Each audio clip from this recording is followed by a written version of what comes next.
गुरु ब्रह्मा गुरु विष्णु गुरुदेवो महेश्वर गुरु साक्षात् परब्रह्म तस्मै श्री गुरुवे नमः। त्वमेव माता च पिता त्वमेव त्वमेव बन्धु च सखा त्वमेव त्वमेव विद्या द्रविणं त्वमेव त्वमेव सर्वं मम देव देव।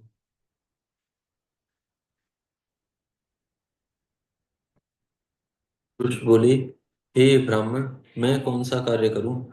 मुझे जो कर्म करनीय हो उस कर्म में मुझे नियुक्त कीजिए। हे विधाता, आप मेरे मान्य पुरुष हैं, मैं आपकी आज्ञा का पालन करूं यही उचित है, तथा इसी से मेरी शोभा भी होगी। मेरे लिए जो अभिमान योग्य स्थान हो तथा जो मेरी पत्नी हो उसे मुझे बताइए। हे त्रिलोकेश, आप जगत के पति हैं। ब्रह्मा जी बोले, उस महात्मा पुरुष के इस वचन को सुनकर मैं ब्रह्मा अत्यंत आश्चर्यचकित हो गया और थोड़ी देर तक कुछ नहीं बोला। फिर मन को नियंत्रित कर और आश्चर्य का परित्याग करके उस कामदेव को बताते हुए कहने लगा। ब्रह्मा जी बोले, तुम अपने इस स्वरूप से और पुरुषों के पुष्पों के 5 बाणों से सभी स्त्री तथा पुरुषों को मोहित करते हुए सनातन सृष्टि की रचना करो। इस चराचर त्रिलोकी में जीव तथा देवता आदि कोई भी तुम्हारा लंघन करने में समर्थ नहीं होंगे। हे पुरुषोत्तम, मैं वासुदेव तथा शंकर भगवान भी तुम्हारे वश में रहेंगे। अन्य प्राणधारियों की तो बात ही क्या। तुम गुप्त रूप से प्राणियों के हृदय में प्रवेश करते हुए स्वयं सबके सुख के कारण बनकर सनातन सृष्टि करो। समस्त प्राणियों का विचित्र मन तुम्हारे पुष्पबाणों का सुखपूर्वक भेदने योग्य लक्ष्य होगा। तुम सभी को सदा उन्मत्त करने वाले होंगे। मैंने सृष्टि में प्रवर्त करने वाला यह तुम्हारा कर्म कह दिया। यह मेरे पुत्र तत्व पूर्वक तुम्हारे नामों का वर्णन करेंगे। ब्रह्मा जी बोले, हे सुरश्रेष्ठ, ऐसा कहकर अपने पुत्रों के मुख की ओर देखकर क्षण भर के लिए मैं अपने पद्मासन पर बैठ गया। यहाँ पर यह अध्याय समाप्त होता है। यहाँ से तृतीय यहाँ से तीसरा अध्याय प्रारंभ होता है।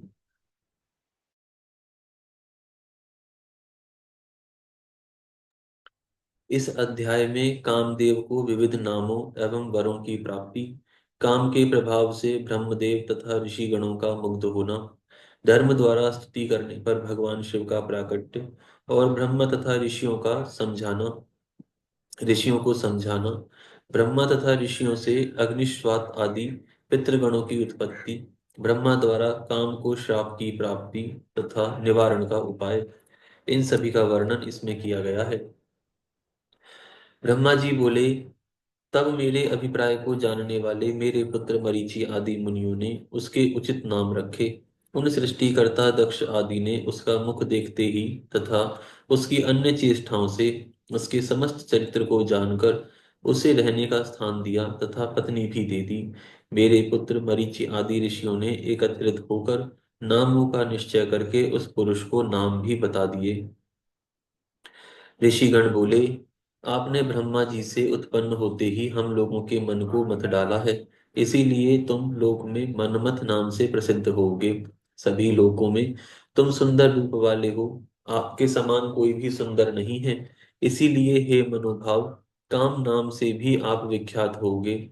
तुम सभी को मदोन्मत्त करने के कारण मदन कहे जाओगे। अहंकार युक्त होकर दर्प से उत्पन्न हुए हो, इसीलिए आप कंदर्प नाम से भी संसार में प्रसिद्ध होगे। आपके समान किसी भी देवता का पराक्रम नहीं होगा, अतः आपके लिए सभी स्थान होंगे और आप सर्वव्यापी होगे। ये जो आदि प्रजापति पुरुषोत्तम दक्ष हैं, वे स्वयं ही आपको योग्य पत्नी के रूप में सुंदर स्त्री प्रदान करेंगे। ब्रह्मा जी के मन से उत्पन्न हुई यह सुंदर रूप वाली कन्या संध्या नाम से सभी लोकों में विख्यात होगी। अच्छी प्रकार से ध्यान करते हुए ब्रह्मा जी के हृदय से उत्पन्न होने के कारण तेज आभाव वाली तथा मल्लिका पुष्प के सदृश यह कन्या संध्या इस नाम से विख्यात होगी। ब्रह्मा जी बोले, इस प्रकार कामदेव अपने 5 पुष्प आयुधों को लेकर वहीं पर गुप्त रूप से स्थित होकर विचार करने लगे। हर्षण, रोचन, मोहन, शोषण तथा मरण नामक ये मेरे 5 अस्त्र मुनियों को भी मोहित करने वाले कहे गए हैं। ब्रह्मा जी ने मुझे जिस सनातन कर्म को करने के लिए आदेश दिया है, उसे मैं यहाँ मुनियों और ब्रह्मा जी के सन्निकट ही करूंगा। यहाँ बहुत से मुनिगण तथा स्वयं प्रजापति ब्रह्मा जी भी उपस्थित हैं। ये लोग साक्षी रूप से विद्यमान हैं, इसीलिए मेरे कर्म की सत्यता का आरंभ भी हो जाएगा। यह ब्रह्मा जी के द्वारा संध्या नाम से कही गई कन्या भी मेरे वचन का समर्थन करेगी। मैं इसी स्थान पर अपने कर्म की परीक्षा करके ही प्रयोग द्वारा सबको मोहित करूंगा। ब्रह्मा जी बोले। इस प्रकार विचार करने के अनंतर मन में निश्चय करके वह अपने पुष्प के धनुष पर पुष्प के बाणों को चढ़ाने लगे। श्रेष्ठ धनुर्धारी कामदेव ने धनुष खींचने की मुद्रा में स्थित होकर यत्न पूर्वक धनुष चढ़ाकर उसे मंडलाकार कर दिया। हे मुनि श्रेष्ठ, जब इस प्रकार के धनुष पर कामदेव ने अपना बाण चढ़ाया, तो उसी समय मन को आह्लादित करने वाली सुगंधित वायु बहने लगी। उस समय कामदेव ने तीक्ष्ण पुष्प बाणों से मुझ ब्रह्मा को तथा सभी मानस पुत्रों को मोहित कर लिया। हे मुनि, तत्पश्चात सभी मुनिगण और मैं भी मोहित हो गया। सभी के मन में काम विकार उत्पन्न हो गया। विकार से युक्त होने के कारण सभी लोग संध्या की ओर बार बार देखने लगे। सभी के मन में काम का उद्रेक हो गया, क्योंकि स्त्री काम को बढ़ाने वाली उन कामदेव ने सभी को बार बार मोहित करके जिस किसी भी तरह से वे काम विकार को प्राप्त हो, वैसा उन सबको कर दिया। उन स्त्री को देखकर जब मैं ब्रह्मा उन्मत्त इंद्रियों वाला हो गया, उस समय मेरे शरीर से 49 भाव उत्पन्न हुए। काम बाण के प्रभाव से उन सभी के द्वारा देखी जाती हुई वह संध्या भी अपने कटाक्षों के आवरण से अनेक प्रकार के भाव प्रकट करने लगी। स्वभाव से सुंदरी वह संध्या मन से उत्पन्न उन भावों को प्रकट करती हुई छोटी छोटी लहरों से युक्त देवी गंगा की तरह सुशोभित होने लगी। हे मुनि, इस प्रकार के भावों से युक्त संध्या को देखकर काम से परिपूर्ण शरीर वाला मैं ब्रह्मा उसकी अभिलाषा करने लगा। हे द्विज श्रेष्ठ, तब ऋषि मरीचि, ऋषि अत्रि आदि सभी मुनि तथा दक्ष प्रजापति आदि विकृत इंद्रियों वाले हो गए। दक्ष मरीचि तथा ऋषियों तथा मुझे और संध्या को भी काम विकार से युक्त देखकर कामदेव को अपने कार्य पर विश्वास हो गया। अब कामदेव के मन में यह विश्वास हो गया कि ब्रह्मा ने मुझे जिस कार्य के लिए आदेश दिया है, मैं वह कार्य करने में पूर्ण रूप से सक्षम हूँ। ब्रह्मा जी के पुत्र धर्म ने अपने पिता तथा भाइयों की ऐसी दशा देखकर धर्म की रक्षा करने वाले भगवान सदाशिव का स्मरण किया। धर्म ने धर्म ने धर्मपालक शिव जी का मन से स्मरण कर दीन भावना से युक्त होकर अनेक प्रकार के वाक्यों से उनकी इस प्रकार स्तुति की। धर्म बोले। हे देवादिदेव, हे महादेव, हे धर्मपाल, आपको नमस्कार है। हे शंभु, सृष्टि पालन तथा विनाश करने वाले आप ही हैं। हे प्रभु, आपने निर्गुण होकर आपने निर्गुण होकर भी रज, सत्व तथा तमोगुण से सृष्टि कार्य के लिए ब्रह्मा, पालन के लिए विष्णु तथा प्रलय के लिए रुद्र स्वरूप धारण किया है। हे प्रभु, आप शिव तीनों गुणों से रहित, प्रकृति से परे, तुरीय अवस्था में स्थित, निर्गुण, निर्विकार तथा अनेक प्रकार की लीलाओं में प्रवीण हैं। हे महादेव, इस भयंकर पाप से मेरी रक्षा कीजिए। इस समय मेरे पिता तथा मेरे भाई पाप बुद्धि वाले हो गए हैं। ब्रह्मा जी बोले। धर्म के द्वारा परमात्मा प्रभु की जब इस प्रकार स्तुति की गई, तब वे आत्मभू शिव धर्म की रक्षा करने के लिए वहां प्रकट हो गए।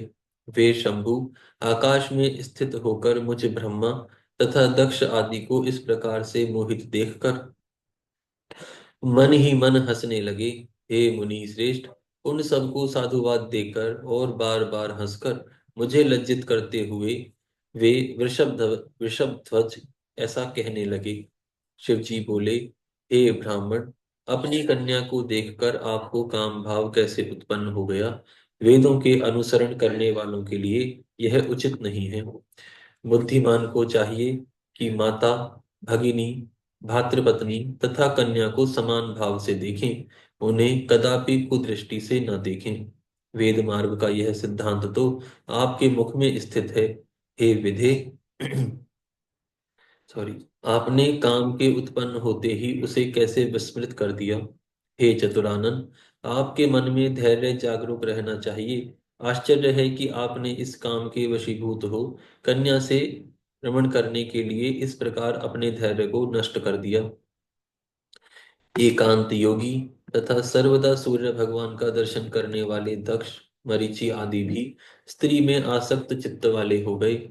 देश काल का ज्ञान न रखने वाले मंद आत्मा तथा अल्प बुद्धि वाले कामदेव ने भी अपनी प्रबलता से काम बाणों द्वारा आप लोगों को विकार युक्त कैसे बना दिया। उस पुरुष को तथा उसके वेद शास्त्र आदि के ज्ञान को धिक्कार है, जिसके मन को स्त्री हर लेती है और धैर्य से विचलित करके मन को लोलुपता में डाल देता है। ब्रह्मा जी बोले, इस प्रकार सदाशिव के वचन को सुनकर मैं दुगनी लज्जा में पड़ गया। उस समय मेरा शरीर पसीने से पानी पानी हो उठा। हे मुनि, तत्पश्चात काम रूपिणी संध्या को ग्रहण करने की इच्छा करते हुए भी मैंने शिव जी के भय से इंद्रियों को वश में करके काम विकार को दूर कर दिया। हे द्विज श्रेष्ठ, उस समय मेरे शरीर से लज्जा के कारण जो पसीना गिरा, उसी से अग्निश्वात तथा वर्हिश्व वर्हिषद नामक पितृगणों की उत्पत्ति हुई। अंजन के समान कृष्ण वर्ण वाले और विकसित कमल के समान नेत्र वाले वे पितृ महायोगी, पुण्यशील तथा संसार से विमुख रहने वाले हैं। हे मुनि, 64,000 अग्निश्वात पितृ और 86,000 वर्हिषद पितृ कहे गए हैं। उस समय राजा दक्ष के शरीर से भी स्वेद निकलकर पृथ्वी पर गिरा। उससे समस्त गुण संपन्न परम मनोहर एक स्त्री की उत्पत्ति हुई।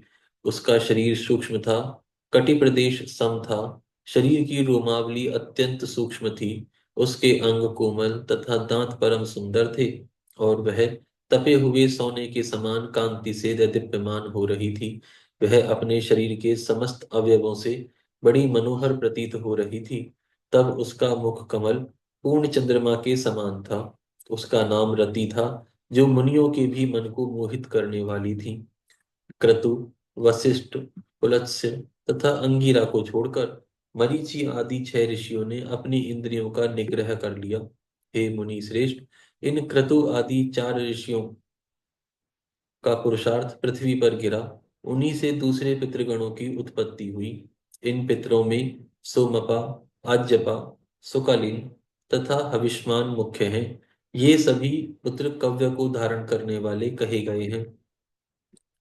क्रतु के पुत्र सोमपा नामक पितर, वशिष्ठ के पुत्र सुकालीन नामक पितर, पुलस्त्य के पुत्र आज्यपा तथा अंगिरा के पुत्र हविष्मान नामक पितर के रूप में उत्पन्न हुए।